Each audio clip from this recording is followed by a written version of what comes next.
Chapter 35. Children she named. Professor Harris was delighted to meet Teo and later offered him a part-time job in the department. The offer came as a surprise and not a particularly welcome one to Teo. He had little desire to interact with, for the fact that he knew Kemi needed the money. So Teo started teaching and, to his surprise, he enjoyed it, the students, the easy access to materials from the library and the opportunity to work on his own writings. He taught 2 classes, one on the political history of West Africa and a second on oral histories in northern Nigeria. A few weeks into the semester, as he was walking from their department to the library, someone tapped him on his shoulder. "Professor Ajayi, I do believe." "Yes?" Teo turned, expecting to see a student. Teo exclaimed. "What are you doing here? What are you doing here?" Kwame laughed as they embraced. Kwame had been at the university teaching theatre arts for the past 7 years and had only just heard of Teo's arrival. The meeting felt like a home coming to Teo, and from that day on he had a friend with whom he talked about Nigeria as well as his experiences in America. It was with Kwame that he would soon rediscover his love for jazz, occasionally going to Rassalas in their city or to Yoshi's across the bay. Teo's leg soon began to show signs of improvement, and then came the news that General Abaka had died, which filled Teo with hope. Teo stopped minding when Kemi stayed out late at her boyfriend's and even looked forward to Laurent coming to the apartment, as he did more often these days, to cook them a decent meal. Teo bought himself a radio, listened to the BBC and NPR, and stopped watching television. He began to take buses to Grace Cathedral and listened to the boys' choir on Sundays. He bought music. Now, feeling better that he was earning some money, and as his legs steadily healed, he became more adventurous with his walks. He went to the water every day, sometimes more than once, for the exercise. His route was down Franklin Street to the wharf, across to Fort Mason and on to the marina. As he walked, he liked to look at the houses and imagine who lived in them and where they came from. Most of those on the stretch of Franklin Street between Lombard Bay were split into apartments where young people lived. He would see them sometimes jogging or carrying their washing to a laundromat. Sometimes he would smell their food from open windows, mostly eggs, bacon, and cinnamon. He presumed that most of them worked in the computer industry because of the hours they worked, and they were often in coffee shops with. There were not many children in this part of town, but a few elderly people would venture out from time to time, accompanied by dogs. He sometimes walked back along Bay through Fort Sun, where the houses looked to him quintessentially American. Box-shaped homes with white picket fences. Military personnel owned. So he thought, but he was never quite sure. Then there was the Safeway super market and the long stretch of stunning houses that stood behind the marina. Occasionally he would see fancy cars parked in the driveways and bright lights glowing in some of the rooms, where curtains were never closed. But many of these mansions looked uninhabited, holiday homes for the rich. By the water's edge, Teo watched the boats and the fishermen. It was where the ordinary, even the poor, mingled with locals and tourists, and Teo always paused to watch the fishermen. Some would be squatting and fixing bait to their lines, others would be standing about casting their rods, while others would be sitting, waiting patiently for a bite.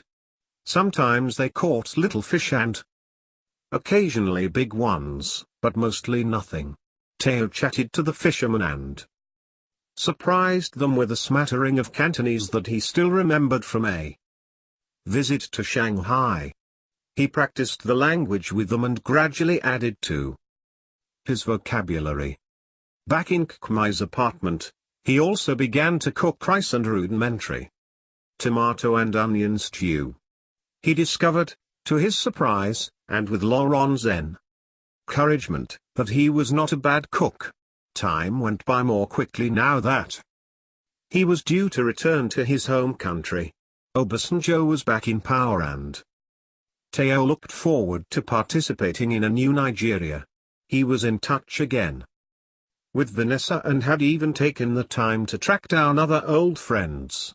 Bo Largi had been appointed Professor of International Law at Nottingham. Francis had acquired an American accent and citizenship, and was working for the State Department in Washington, and Cousin Tund was the pastor of the fastest growing Nigerian church in London.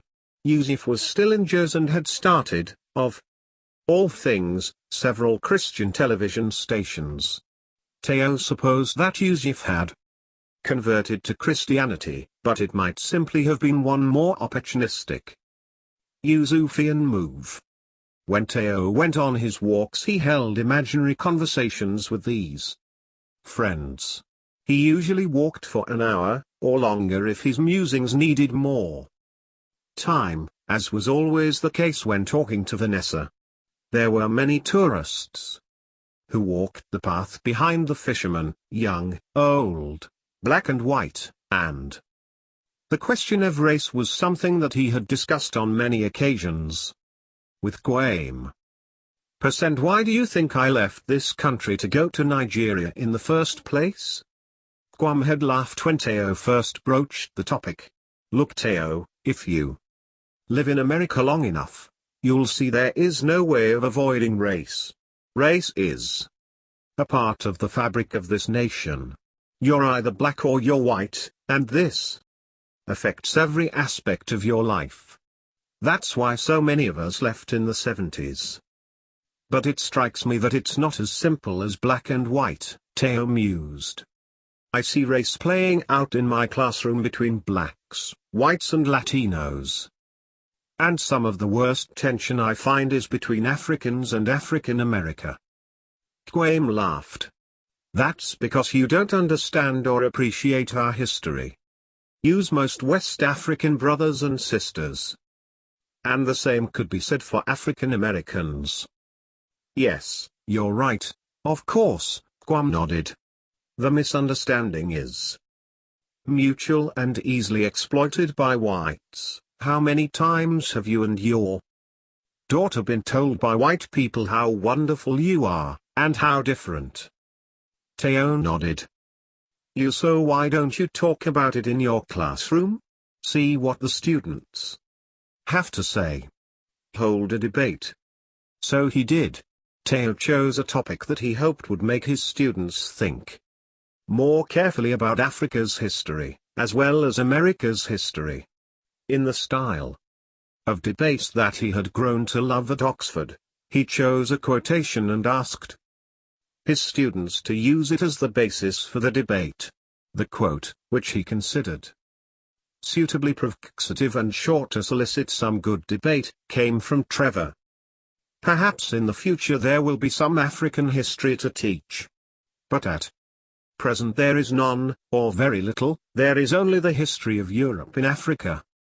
The rest is largely darkness, like the history of pre-Columbian America, and darkness is not a subject for history. As expected, the statement provoked reaction from the students, but not quite in the way Teo had expected. Firstly, none of his white students wanted to take a position in favor of the motion, so that was the first hurdle, to make it clear to his students that arguing a position was not the same as agreeing with it. Easier said than done. White students for the motion kept apologizing, and the one African student in the class got offended when an African American spoke convincingly in favor. At the end there was almost a fist fight between Kenyon Thomas and African American Damian. Teo would not repeat the exercise. A she foghorn broke Teo's thoughts as he made his way back to Kemi's apartment. It cried its long lonesome call, warning others of poor visibility in the bay and reminding Teo of the Oriole and crossing the Irish Sea. A bird hopped close to where Teo walked. He paused to watch. Were there many one-legged pigeons by San Francisco's bay, or did he just keep seeing the same one over and over again? It was injured, but still able to fly. Like me, Teo thought. Injured, yet pulling things together, and metaphorically, if not literally, flying again. When he returned to the apartment, he found a Federal Express package waiting by the door. He put it to one side, thinking it was for Kemi, but when she returned home she gave it to him. From the Nigerian embassy, Teo noted, cautiously turning the package this way and that. He thought of Diljiwa and, had the package been any room from his daughter, and opened it at arm's length. A diplomatic pouch fell out onto the rail, picked it up and found a letter inside. You read, reading the note. What is this? Our letter from the president, be mum. Kemi had now joined him. It says you've been awarded an honorary degree from Oxford, she read over his shoulder. If it's true then I'm shocked, but how can this be when I've heard nothing from Oxford? Probably because they sent the letter to Nigeria. Daddy, this is fantastic. Look, it's congratulating you on a lifetime's achievement. Well, if it's true, I can hardly believe it. Do you think this is really true? They give these sorts of things to famous people with Nobel laureates, or Obes and MBEs, not ordinary people like me. Well, now it's you, Daddy. We'll call Oxford later tonight, first thing. Time. Teo smiled to himself. If this was really true, there was someone else he would call first. I must call my friend, Vanessa, he said, thinking aloud before he had time to check himself.